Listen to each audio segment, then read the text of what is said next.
Am I audible, Sunny? Hi, Sunny. Am I audible? Oh, Yes. yeah.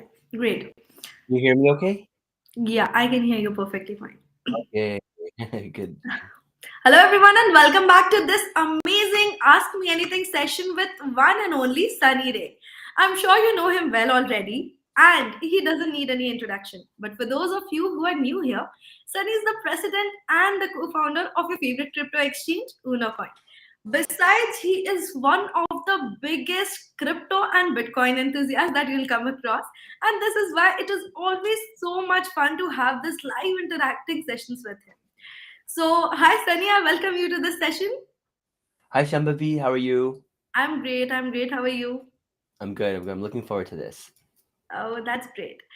So, guys, as you already know, our topic for today is around how Bitcoin and crypto contribute to your privacy and personal data protection. I think it's really interesting to know about another aspect of our new age asset class. So, Sunny, if you could elaborate a little on how does this decentralized nature of Bitcoin is going to contribute to an individual's privacy? Okay, we can just, I guess, dive into the deep end.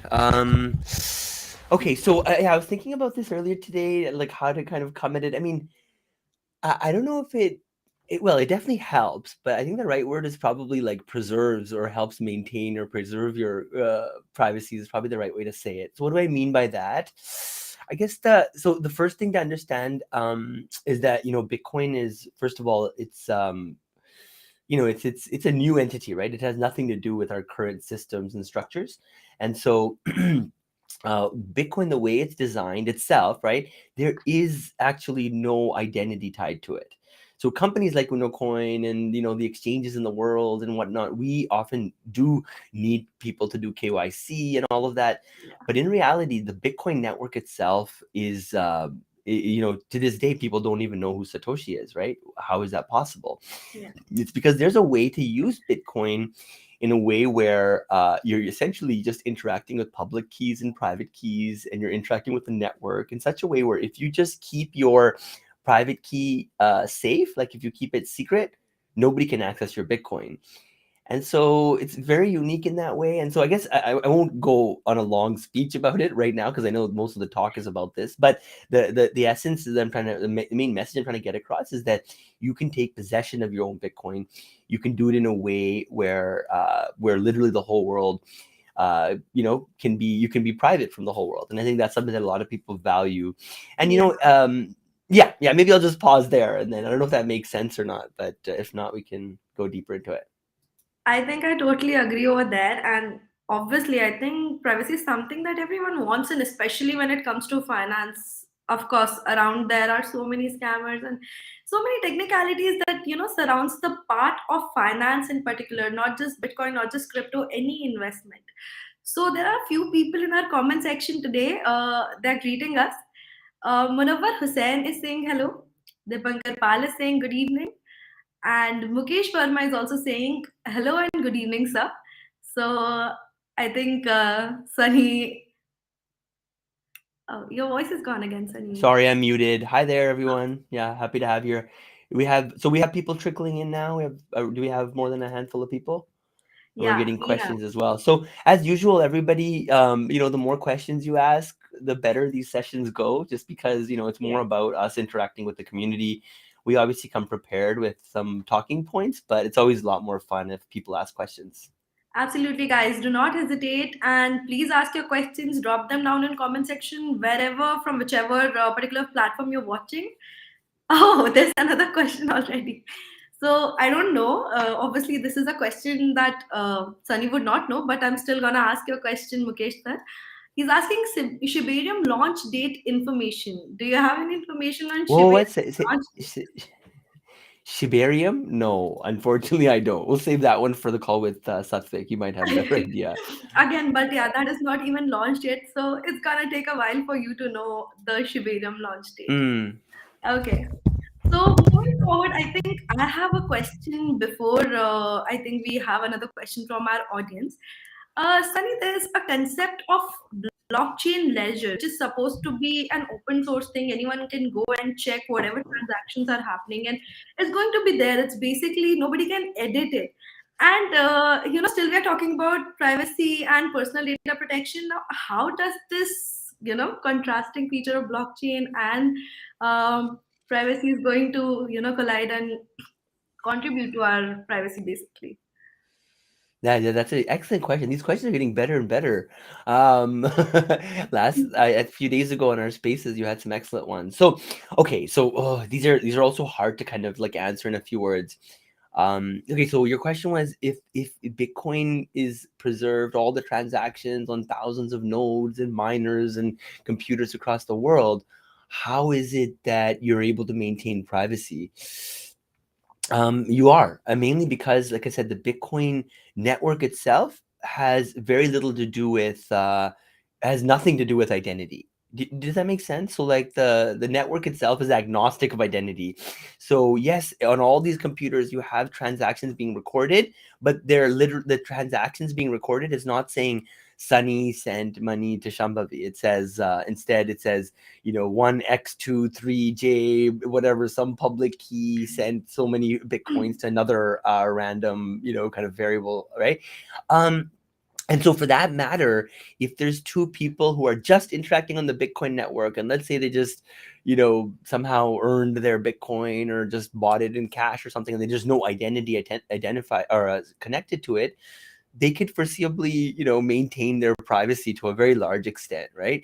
Now where, like I said, that kind of falls apart is and again, it's just different layers of privacy, right? So for example, when you deal with a company like an exchange, one of the first things you're asked to do is you're asked to obviously forgo your identity, right? And so as soon as you do that, now there's obviously some identity associated with your transactions, right? But it's not that the whole world knows who is identified by that transaction, because it's just the exchange that you're operating with, right? So Hmm. there's a little bit less, you could say, privacy in that stage. Just a beautiful example might be you go to the bank, right? Let's say you make an online transaction. The bank's going to be very much aware of your transaction. But if you go to the bank and pull out, let's say, 1,000 rupees in cash, and you go and give your cousin some money to buy some lollipops or whatever, like that's totally a private transaction. There's no, there's no Shambhavi written on the note that you're giving to your cousin, and therefore there's private. So it's a bit of a, it's a bit hard to understand, but I do think that the Bitcoin is far more private, but it's also, people should be careful in the sense that if people take that as like, oh well, it's private, so maybe I'll go do nefarious things with it, that doesn't work either, because there is privacy, but obviously law enforcement, a lot of the government people, they're aware of how Bitcoin works, and they'll work alongside other exchanges and stuff if there is some sort of warrant, or if there's someone does something bad. The police will come after you, so it's not like a free reign.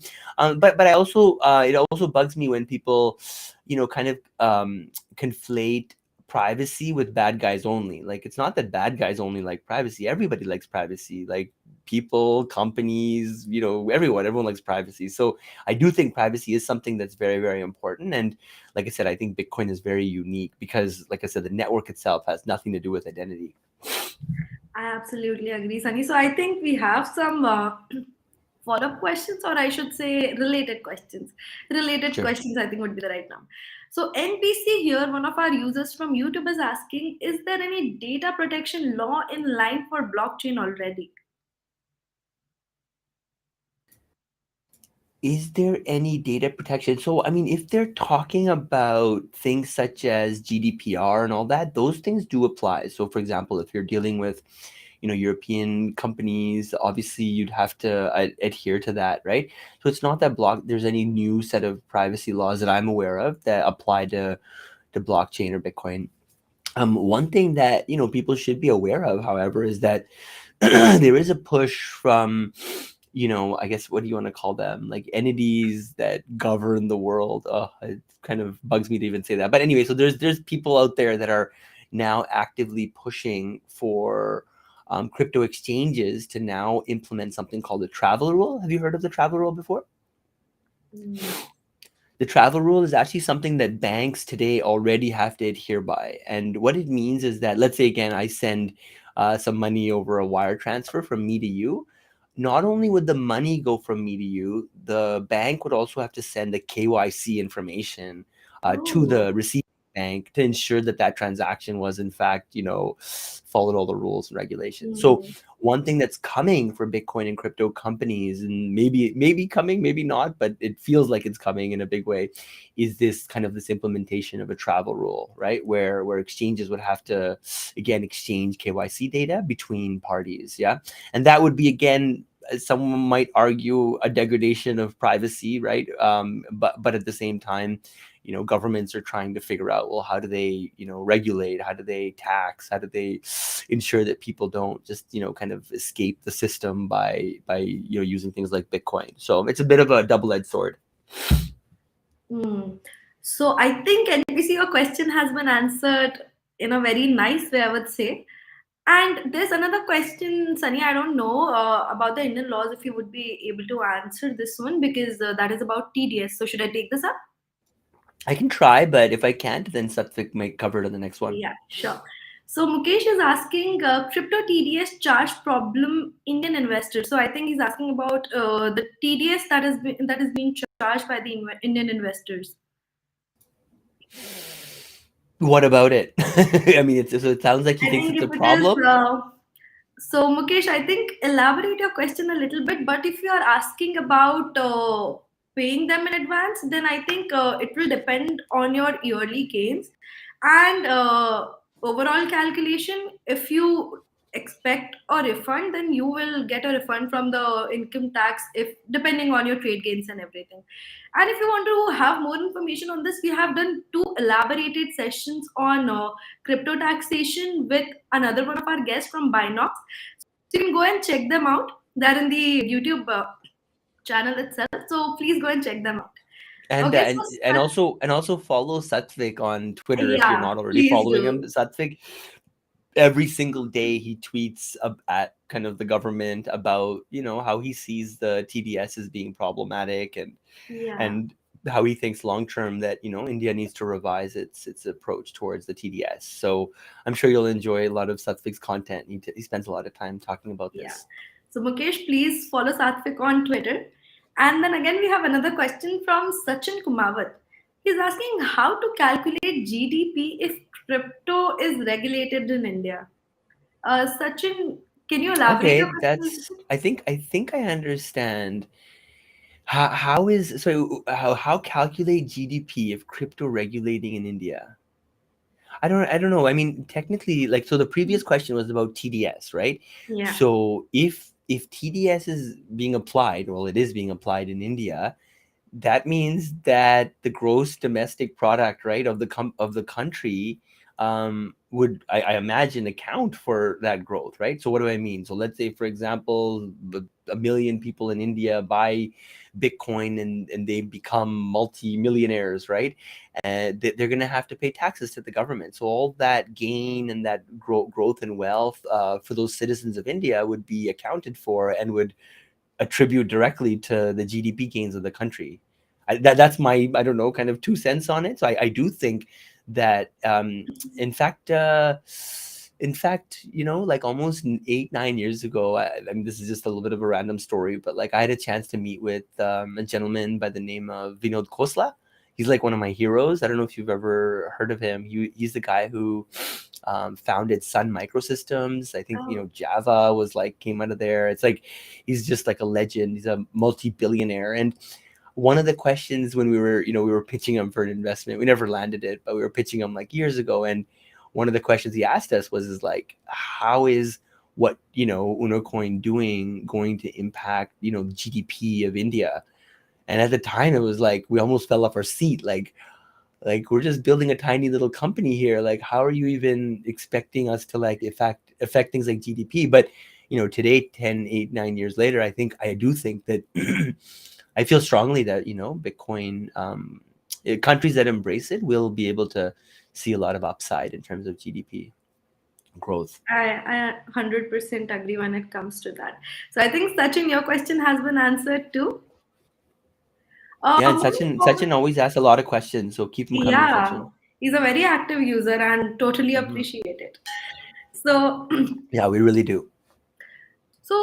Sunny, right now, what we see around the world is that people are trying to, not just people, actually, the governments are trying to somehow, put some sort of preventive measures for the frauds and scams that happen around crypto. So, how do you think their influence in this whole space is going to affect the privacy of blockchain and the users? Like you said, KYC and everything that they're implementing. Is it like a positive change, or is it somehow like not a very good change? So I don't know specifically what changes you're referring to. I mean, if they've caught some bad guys, then I assume whatever systems they have in place today are working, because how would they have caught the bad guys? And like I said, keep in mind one thing is that companies like Unocoin, even in the absence of requiring us to do KYC from day one in our company, we've chosen to do that. And again, somebody might ask why. Like, you're obviously going to turn away a certain subset of users that might not want to give their identity, or but for us it was like a risk mitigation thing, right? Meaning we needed to make sure that, if God forbid someone did use our platform for doing something nefarious or something wrong, that we could, if the police came knocking on our door and said, hey, we were seeing someone is doing something bad, that we could actually, and as long as that police officer, whoever it was following the law, and made sure that they had a warrant or whatever it was, we would work alongside them, because we're, an incorporated business in India. So I do feel that, I mean, I don't know how you would go even further in terms of like KYC, because I'm sure anyone who signed up with Unocoin knows that it's quite extensive, and like all Bitcoin companies around the world. And again, people should also know that we don't enjoy necessarily asking our customers for all their private information. It's just, again, if you want to be a company in the Bitcoin space and you want to have banking and you want to work, on the right side of regulators and this and that, it's kind of a requirement. But yeah, I don't know. I'm not sure of any like changes that are coming in terms of that, other than what I mentioned, which is there are concerns around like, for example, if a bad guy, puts some Bitcoin on Unocoin's exchange and then they try to move it over another exchange, in that shuffle, they might lose track of, whose money is what. And Hmm. that's why the travel rule and, some of these other rules that people are talking about may come into effect. And I think if those were implemented, like, again, it's tough, because for businesses like ours to implement things like that, there's a cost associated. So we're not necessarily generating more revenue, but we are taking on more costs. So as the demand for more and more, all of this goes up, it definitely hurts companies, right? In terms of being able to innovate like that. That same money that we're, let's say, spending on doing KYC for our customers, we could have been spending on innovating and doing something new and exciting. And so yeah, so I think from that sense, it probably over regulation has a bit of a negative impact. But as we talked about in the last call, regulation can also be positive, because a lot of people, for better or worse, really believe in the government. And when the government says, oh, we're taxing, oh, we're implementing KYC, oh, we're implementing this, that, a lot of people start to wake up and they say, okay, maybe my company can now start Bitcoin as like a hedge against inflation, or maybe my family office can consider this seriously. True. I think, yeah, there are both aspects to the same. And yeah, obviously the governments are going to have their own perspective of protecting the people, while the people are going to have their own perspective of, looking at their gains and losses. Hmm. So there's another very interesting question, I think, by Sachin again. How Bitcoin maintain privacy and data protection in market? Many third-party apps do better. How it's different from third-party app? I don't know what he means by third party app. How Bitcoin maintain privacy and data protection and market many. Okay, I so think I mean, I'll maybe try and tackle the first part of the question: how Bitcoin maintains privacy and data protection. So that's a good question. So Bitcoin is agnostic, right? Towards if you just use the Bitcoin network, you can maintain your privacy to some extent.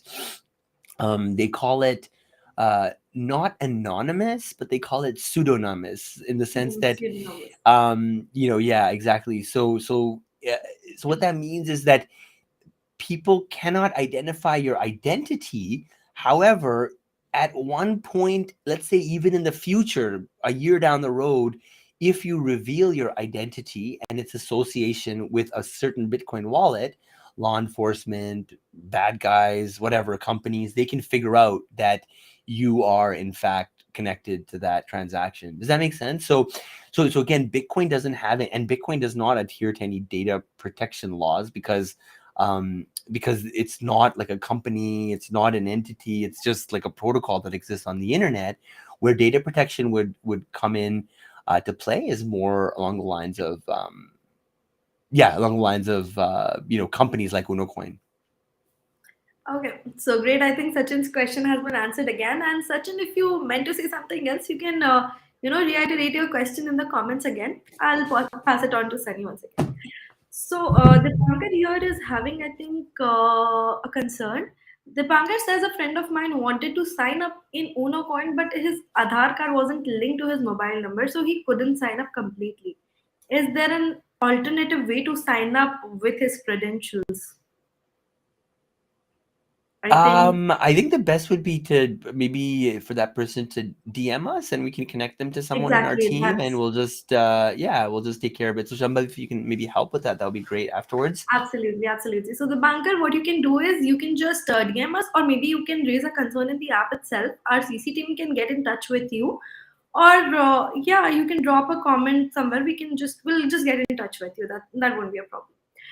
Strijan Sony is asking here the impact of budget 2023. Why So don't you talk about it? No, because I know you keep up closely with that. Do you have any thoughts? And you've been probably talking to Satvik.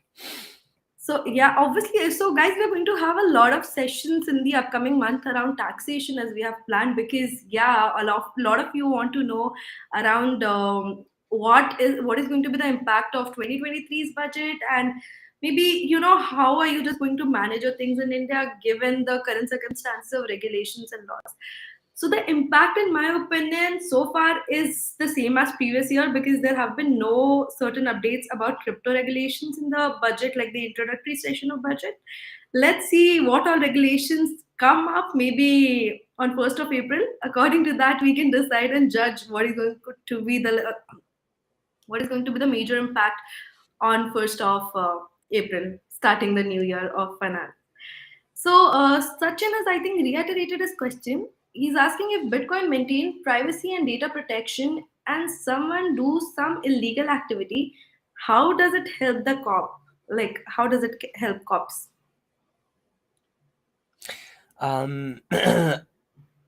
If Bitcoin maintains privacy and data protection and someone illegal, how does it help?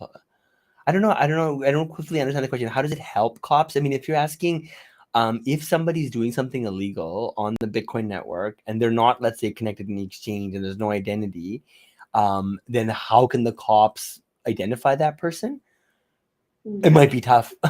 It might be tough.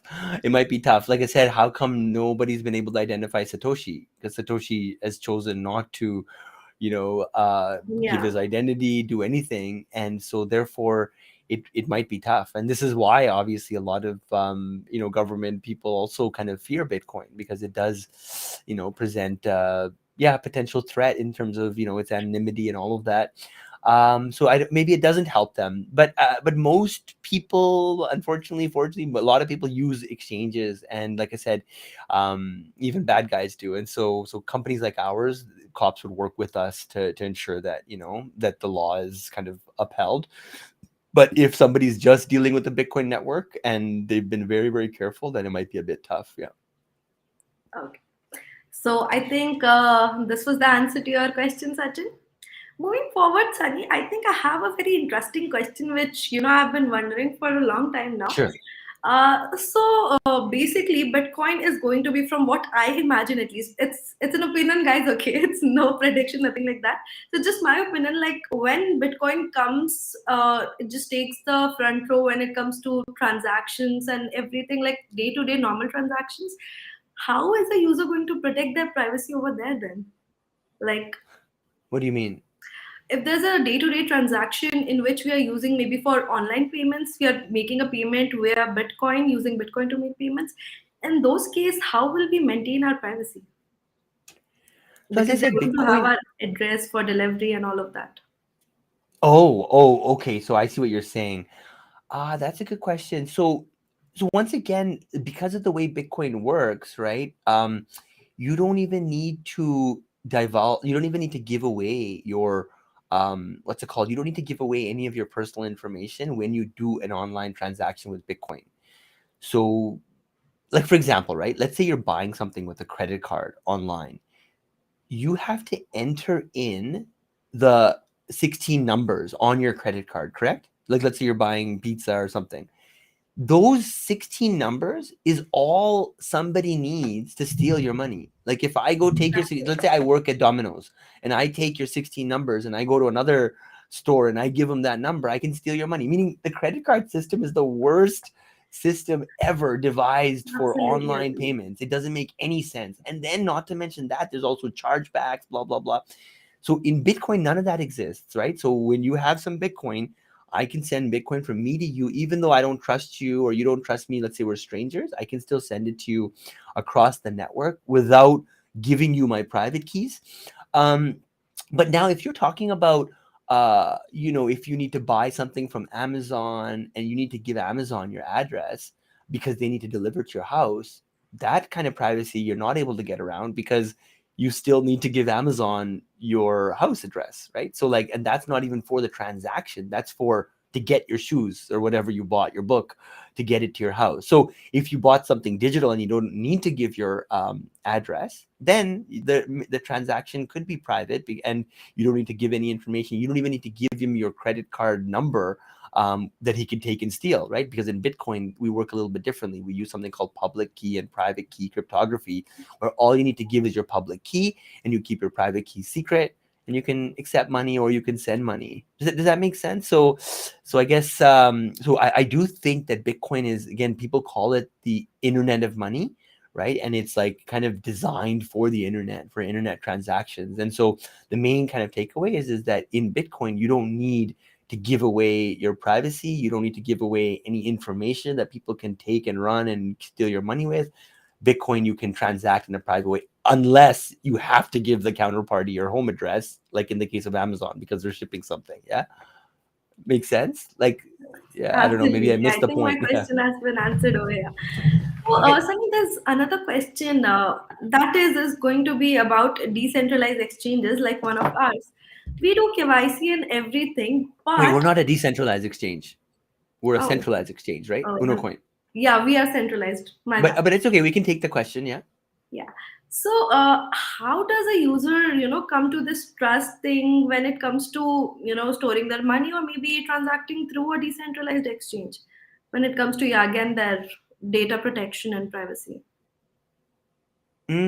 So once you move over to a DEX, right? And take anything I say about this with a grain of salt because we're not a DEX and we're not like Unocoin is a centralized exchange. But there is this concept of a DEX, which is like Uniswap is probably the most Yeah. famous one. And there's, many others that are popping up. um, but in the case of a DEX, I guess the question is well, how do you trust, let's say, the DEX or the counterparty? The whole point of a DEX is that you don't need to. So what do I mean by that? So because so first of all, a DEX is now moving away from this whole notion of being like this established company. They're moving more and more towards becoming like Bitcoin or like Ethereum, right? So what a DEX means is that like if I'm, let's say, now transacting with you, I would be transacting with you directly, meaning you and me, we would have a transaction occur between us with no counterparty, with no middleman, with nobody saying yes you can or no you can't, like an Unocoin in the middle of let's say you and me were transacting on Unocoin. There is Unocoin in the middle, right? Like there's this company, Satvik, Sunny, Sambhavi, we all work there. And as I mentioned earlier, there is this notion of we live in the real world, we're a company in India. So we need to abide by the rules and regulations. A DEX moves a little bit away from that paradigm because now they're not in any particular jurisdiction. They're like on the blockchain. And like I said, like if I transact, let's say some whatever Ethereum or some Ethereum token on top of Uniswap, that token goes from me to you, and then your token comes to me directly. And there is no, like I said, no company, nothing. It's just this blockchain. It's like a smart contract on the blockchain that takes care of the transaction. So once again, in those cases, a lot of the times these dexes don't even need KYC. So there is no privacy to be concerned about because I'm not even giving my home address or my anything. I'm just literally giving my public key for my whatever token. You're giving yours. We're doing a transaction in a way that's trustless, right? Because you don't need trust, and then you keep going. And so Dex and the Dex is also, from my understanding, they don't necessarily adhere to GDPR, but it could be that more and more of them maybe start looking at things like travel rule and GDPR, and it may be that regulators require them to also abide by these same rules that centralized exchanges have to go by. Oh, I think you're muted, Shambhavi, Yeah. and I think you might need to charge your computer as well. Someone was saying here. Uh-huh. So I think, Sunny, this is something decentralization. So, like, this question is going to be a little off the topic for today. Even though we have a lot of them in the comment section, I just need one quick answer on this. So, you know how recently people have been talking about that the initial idea was Bitcoin was about decentralization, like removing any sort of mediator that's there, or any sort of basically any entity, be it government or any mediator. Now that decentralization is giving way to centralization through CBDCs and other things, how do you think is it diverted from the original idea? Yeah, it's you got it right. It's like a deviation from the original idea. Yeah. So you're right. I mean, I agree. I'm not a big fan of CBDCs, and I think CBDCs kind of take. You and I talked on Tuesday, right? Yeah. Uh, right after our talk, I saw an article saying that I think UK CBDC is announcing that they're going to have a time limit on how long you have that CBDC money before you have to spend it. So let's say 1 week. Let's say you earn money from Unocoin, and now the CBDC is going to expire. It's going to go away. It's like a coupon or something if you don't Oh, use it. oh Think of how God, silly yes. that is.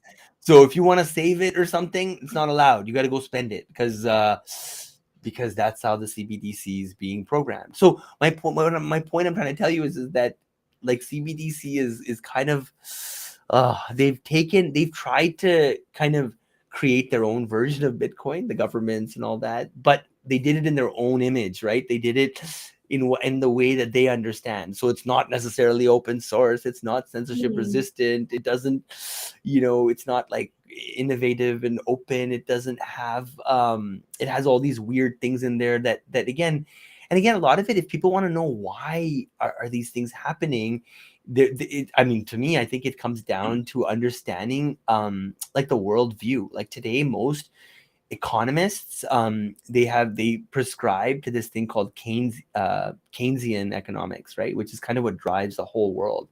And in the Keynesian economics theory, it's all about not, I guess, saving your money. It's all about how fast you spend your money, and that helps the economy grow. And it's really bizarre, right? I mean, most people, I think, understand that saving is good, saving is important, but in this model, it's like they just want you to spend. Whereas the Austrian economics, which is what Bitcoin is based on, which is what the gold standard was based upon, says that you need some sort of sound money like Bitcoin, and that's kind of the whole battle now, right? Is there's like governments and people think that let's kind of force this new system where we can print money as much as we want, we can bail out our friends, we can tell people what to do with their money. If we don't like what they're spending it on, we can block them. If they're not spending it fast enough, we'll tell them to spend it. If they're trying to be too private with it, we'll tell them they can't be. So there's all the things that Bitcoin brings as benefits are kind of like the complete opposite of what CBDC does. So I think a lot of people have waken up to that fact, and it's. I think the only maybe slightly positive or silver lining might be that some people say that because more and more people get used to CBDCs, that it might be easier to onboard them onto Bitcoin because they'll already have familiarity with a bit of like digital currencies, and CBDCs could be used as an on ramp for Bitcoin. But I think I don't know if you heard, but there's a lot of kind of noise coming out of like governments and banks now, and it feels like there's a lot of, you could say, pressure on the crypto and Bitcoin market. It just this today, I think Brian Armstrong, the CEO of Coinbase, tweeted out saying that they're getting word that staking might Yeah, become, I don't know what the words he used are, but not allowed in the United States, and that would yeah. be a huge hit, not to Bitcoin, right? Because Bitcoin uses proof of work, Proof of work, yeah. but to Ethereum and a lot of the other coins that use staking. Anyways, I digress. So let's maybe go back to your topic Yeah. questions. So moving back to the topic, we have questions in our comment section. Luniak Lama, if I'm pronouncing his name correctly, to By the way, ex- this is so impressive with all the questions. I'm like really impressed. So I really appreciate it, by the way, everyone. So please keep them coming. so he's saying to extend on that, I think about the pseudo anonymity that you were talking Yes. about that. To extend on that, is pseudo anonymity sufficient for privacy with Bitcoin? I mean, of course, the transactions are fully public, and maybe with a little bit knowledge about someone, can it not be traced back? Yes, it can. It can. In fact, that is why it's pseudo anonymous. It's not fully anonymous in the sense that, yes. So let's say you buy your Bitcoin on the blockchain, like in a personal to person transaction using cash. There's no identity connected to your transaction. But then 1 year later, 10 years later, you send a little bit of that Bitcoin to an exchange. Yeah, they can trace back and say, oh my God, that transaction that happened 10 years ago is connected to this guy or this girl. And so, yes, I agree. And I personally, unfortunately, I don't think Bitcoin is super private. In fact, I think people who are looking for like ultimate privacy, Bitcoin probably isn't your best bet.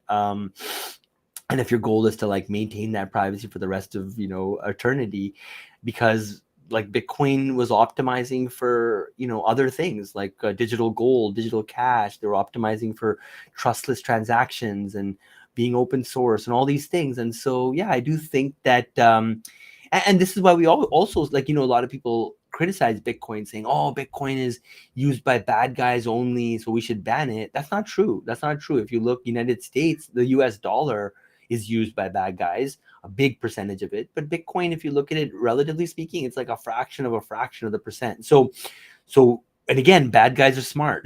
Bad guys don't want to go to jail. So they know that, and they stay away from Bitcoin, and they stay away from some of these cryptocurrencies because they recognize that that the authorities can come after them. So it's not, again, it's a bit of a hard question to answer, but it's Bitcoin's not fully anonymous, nor is it fully kind of like public either, right? It's something in between, and that risk you as an individual need to manage. But by and large, if privacy is like the most important thing for you, Bitcoin might not be for you. However, I should mention that there are other cryptocurrencies out there. I think someone even asked about Zcash. There you go. Luniac just Yeah, asked about Zcash. So we can maybe go to that question next. that But is one yeah, of them. there are other cryptocurrencies like Monero and Zcash that are, you could say, much more anonymous. Yeah. So again, his follow-up question only. I'm just gonna start with it. He's asking also, maybe mixing services, is it reliable, and some concepts surrounding Zcash trying to further anonymize. So mixing services. I mean, I think someone, what was it? Some mixing service creator recently got put in jail. Oh, So if it wasn't effective, I don't think they'd be putting people behind bars. Yes, mixing services do work. Again, nothing is 100%. There are ways to kind of circumvent and figure out, still what's happening from those services. But mixing services, from my understanding, are fairly reliable. It's like another kind of step that you can take to kind of make your coins a bit more private. And then the question around Zcash. Yes, Zcash is so big. Mixing services are something where like you could have some Bitcoin, you can send it there, and you can mix it with other people's Bitcoin, and then when it comes out of the mixer, nobody knows who's your Bitcoin. Who's Oh, you seem really intrigued by this.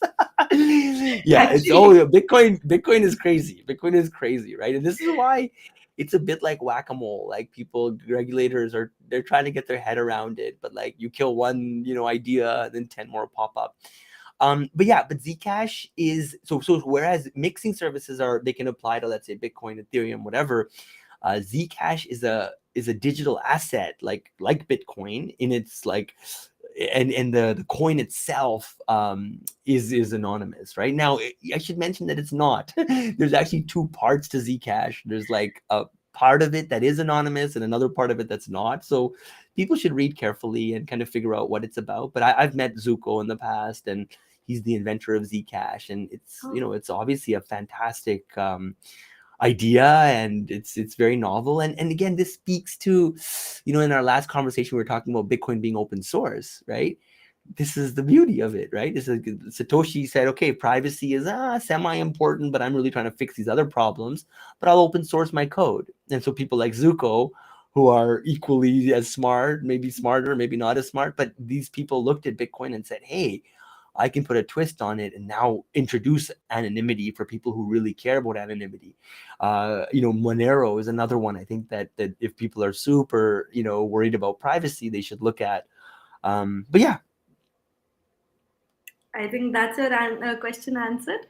So, moving forward, Sachin has another question. I don't know how far is this one going to make sense, because yeah, that is something any layman would wonder around Bitcoin and crypto privacy data protection concerns. So, he's asking, I use an Android device, and many apps here sell my contact and email, and I get scam calls. How is Bitcoin going to protect me from that? I mean, okay, so I don't know Bitcoin, but I mean, one idea I could give you maybe is, so a lot of people don't know this, but like, let's say, for example, my email is bob@gmail.com. You can actually put, I think it's like +1 or something at the end, like Bob +1 or +2 or whatever. You can actually add like something to your email when you sign up on Gmail or any service. And so let's say, for example, I'm signing up on Gmail, I might say Bob at G or something like that, or G1 or something, right? And what that helps with is that in the future, if you and by the way, if you put that at plus whatever, it'll actually come to your inbox, but you'll know that somebody sent it to that email. It's kind of hard to explain, but what I'm trying to say is that if you use that practice, so whenever you're signing up for a new thing, you, instead of just putting bob@gmail.com, you put Bob plus whatever the place is, you can actually track who sells your data. So if, for example, that entity that you just signed up with, we'll just say it's Flipkart, right? I'm sure Flipkart would not sell your data, but just for example, let's say you sign up at Flipkart, you're Bob at, let's say 1F you sign up with. If now that email gets compromised in the future, you'll know that Flipkart sold your information. Right? So that's one way, I guess, you could kind of track it. And then your question was, how does Bitcoin solve for it? Well, I think the main thing is Bitcoin enables it so that you can do online transactions without having to give your credit card information. And when you fill out credit card information, they ask you for your address, the mom's, dad's, grandfather's middle Yeah. name, where he lived when he was a kid, all this weird stuff. And you don't need any of that with Bitcoin. You just click a button and it just goes. So I do think Bitcoin solves it. But the question around signing up on platforms where they sell your email, I don't know, that might be a way to kind of figure out who's selling it, the thing I said at the beginning. I think it was a great tip for Sachin and everyone else. Even I think I'm gonna go try this now. I get so Yeah. many spams and so irritating. Okay, so moving forward with our next question, which I think is a bit of an AI question. Srijit Oh, wow. Soni here is asking how much effective tool is TOR in Oh, that's not practically. AI. Hmm. Oh, I'm unaware, so. Yeah, I know what Tor is. Yeah. Sorry, Okay. continue. Go ahead. You want to Like for finish up? hiding IP address, and are there any better alternatives better than that? So These are all great questions. Yeah, so Tor is, from what I know, it's very effective. And keep in mind, I don't think any of these technologies, mixers, Tor, I don't think any of them are like 100%, right? There's like some maybe 1% chance that someone could find you. But from what I know, Tor is best in class, and for hiding your IP address. And VPNs, I think people use as well, but Tor is rock solid. And they're asking, are there any alternatives? Not that I have heard of. I don't know. One browser that people, I don't know, I'm using a lot lately is Brave. So that's actually from the crypto community, right? The Brave has a token that's listed on Unocoin. Brave is awesome. If people haven't tried it, they should. It's actually quite delightful, and they have Tor built into it. They have VPN services built into it. They have, no ads. It's super fast. But if people like things like that, then yeah, they might really enjoy Brave. Honestly, the more I get to know about the entire crypto thing, how it functions, and It's how crazy. many Yeah. amazing, yeah, I mean, totally crazy. And it intrigues me even more like, oh, I can just go on and on and on knowing about the things, and they're never going to end. Yeah, no, it's like an infinite universe of like Yeah, knowledge, and yeah. exactly. So moving forward, we have another question from Shrikant. I think I don't know, it's a prediction question. Tell us, where does the price reach in next 2 years by 2025, I think, of Bitcoin? Um, yeah, I mean, we try not to, I mean, as an exchange, we try not to make, price Yeah, predictions because exactly. people will read into it too much. What I will say is I obviously think Bitcoin is going to the moon. One of our famous investors, Tim Draper, is famously known for predicting a price of what, $250,000, I think he's saying by the end of this year. There's someone who named Kathy from Arkwood Kathy Invest. I Wood. think she's Kathy Wood, yeah. Kathy. Yeah, she's predicting $1 million by, I think, 2030. So I don't know. I'm probably somewhere in that range. I try not to think too much about what that number would be, but obviously I believe that Bitcoin's like best days are still ahead of itself. And yeah, and I do think that there's going to be, a kind of a breakout, and 2025 seems like the time range for something like that to occur. And again, I'm just going based on, if you look at the kind of the historical progression of Yeah. Bitcoin and everything that's happened, I do think that we're going to see a big, big jump up. But don't mark my don't read too much into it, because I don't control the price of Bitcoin. Nobody does. It's a supply and demand thing. But I think 2025 is a good year to be kind of positive about Bitcoin. I think even this year we're going to start seeing some big moves. In the last 2 weeks alone, Bitcoin's come back, I think 35%. And, despite all the FTX craziness and this and that happening. So I think, yeah. So again, I don't want to predict anything. I mean, I gave you the two numbers between Tim and Kathy. I'm probably somewhere around there. But at the same time, like I said, I would not bet the farm on it. You should not put more money into Bitcoin than you can afford to lose. This is a speculative venture. It's experimental. It's early days, etc., etc. So yeah, tread carefully. Yeah, absolutely, guys. And before investing in any crypto asset, please do your own research. We have Yes. videos around it, we have articles around it. Go check them out and do your research first before investing a single penny. Because, yeah, nobody's prediction or judgments are going to work then better than that of yours. If you have the right mind and right judgment for things, I think that is what going to work best for your trading game. Yeah. Moving forward, Sunny, we have another question, I think, similar to what I asked you. If you could, like, in a very short sentence, if you could just reiterate this one. Shirin is asking, if I purchase something from a random site and someone identified my Bitcoin address, what measures could be taken?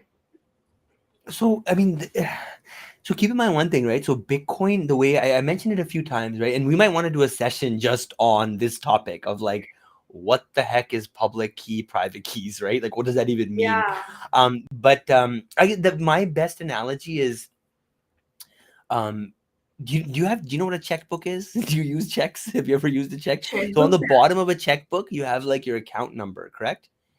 And And that account number you can give to anybody and they can pay you, but they can't steal your money, right? So that's very important. And the public key in Bitcoin is kind of like your account number. You can share it with anybody and they can't steal your money. The private key is kind of analogous to the password you put into your online bank. You know, when you sign into your online bank, you put in a password. You don't want to share that password with anybody because if you do, they can steal your money. Yeah. So Bitcoin, but with every wallet, right, there's essentially a private key and a public key that kind of associate to one another.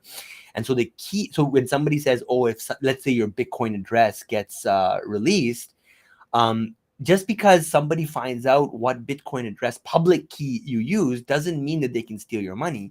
They just now know that, you know, there's this person who's associated with this public key. As long as you keep your private key secret, you're fine from someone stealing your money perspective. But if the person's concern is more around anonymity and they're saying, oh, well, you know, now somebody knows that I hold this wallet and it's that connected to me, they could technically move the Bitcoin out of that Bitcoin wallet and move it to a different one that doesn't have identity associated with it, right? Or they could, I don't know. I definitely don't want to be like, you know, publicly promoting like things like mixers and Tor and all that stuff, but just because, you know, yeah, but these are all great technologies, and you know, people should learn about them, and they're things that people should use. Yeah, and like I said, privacy, I think it's a bad rap because people are like, oh, why do you want privacy? Are you doing something illegal? It's like, no, you just want privacy because you don't want the whole world to know what you're doing. So definitely, I think people should do more research on this stuff. About learning. Yeah, Yeah, I'm yeah, go sorry, I ahead. interrupted you. Yeah, go ahead. Yeah. So about the learning part, Sajin here is asking, how do I study Bitcoin? Like in terms of career and college, are there anything around, for in our educational institutions? Because from what I know recently, my university, like when I was studying, they introduced a course, a GP course, basically in blockchain and crypto. So I think they are slowly and gradually implementing it. But are there any full-time courses in this, like maybe in US? There are in Texas. I just heard they launched it at, I think it's TAMU, Texas A&M University just launched, I think, a Bitcoin program. There's one in, I think, there's been, I think, Andrea Santanopoulos taught at one in Cyprus or something, and so they're popping up. In India specifically, I'm not aware of any like courses designed specifically for Bitcoin. I'm sure there's a couple of people now that I think about it that may be working on something. But the thing I wanted to mention is Satvik. He wrote a book. Shambhavi, do you know the name of the book? Yeah. He recently wrote this book on blockchain, which is out now. I can share a link with you, Sachin, later, and There you maybe my go. team can come back and they can share a link with you. Yeah, You I can was get so it proud of from him. So I Amazon. And couldn't believe it. yeah, Yeah. So he wrote a great book. He spent a lot of time on it. So if somebody wants yeah, to learn about Bitcoin, you know, straight from the horse's mouth, I mean, Satvik doesn't get better than him. So he was actually, I think, from what I understand, requested by the publishers to write this yes, book because of the demand. And so yeah, so maybe somebody can share that link. I think that would be a great resource. We have something called Unoversity. It's a bit outdated, but then again, this technology doesn't really get outdated. yeah. But Unoversity, which is kind of our crypto university or whatever you want to call it, that's another resource. Um, what's it called? If you want to learn about Bitcoin, bitcoin.org is like one of my favorite places where I send a lot of people just because I don't know, they've been around forever and I feel like they do a good job.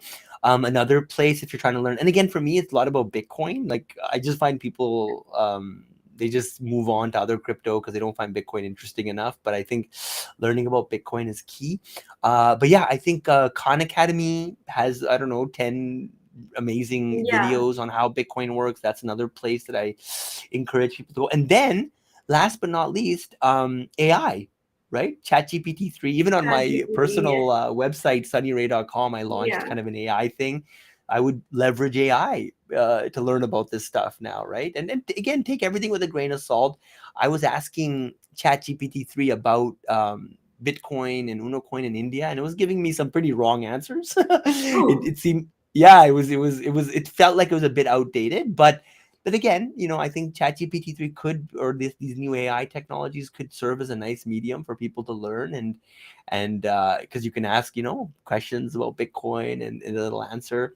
But there's lots of resources out there. I mean, YouTube is just filled with videos. Unocoin has created tons of Absolutely. material. Yeah. So yeah, Sachin, you can definitely go check out one of these resources, and I'm sure you're going to find a lot of insightful information in that. And yeah, we are always here to help you whenever you need in one of our AMA sessions with Satvik or Sunny. You can ask whatever you like, and you can obviously like game up your crypto knowledge and everything.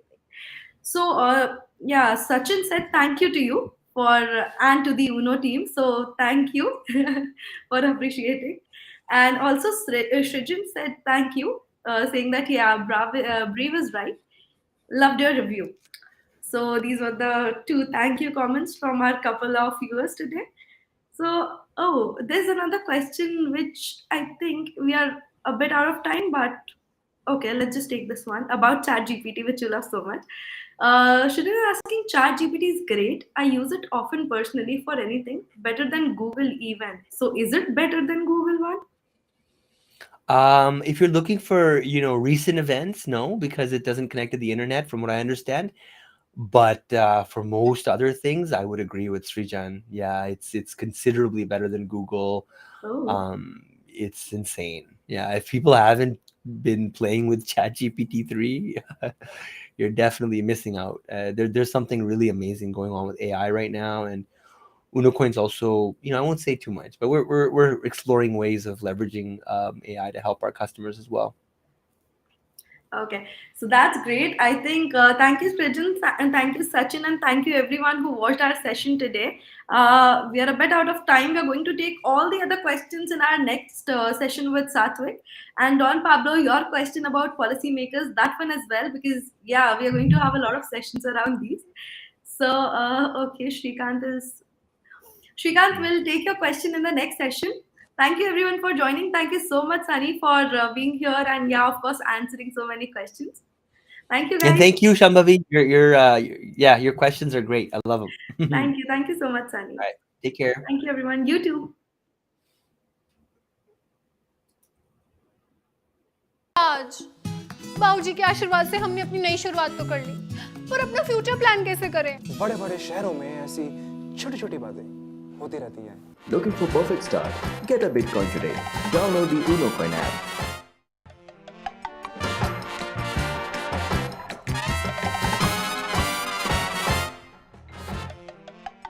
Crypto products are unregulated and could be highly volatile. Please be aware of the risks before investing.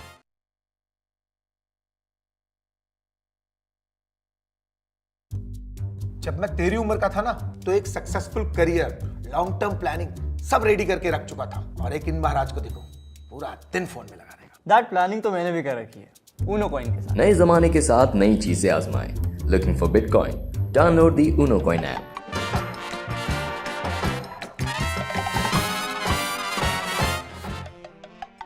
Crypto products are unregulated and could be highly volatile. Please be aware of the risks before investing.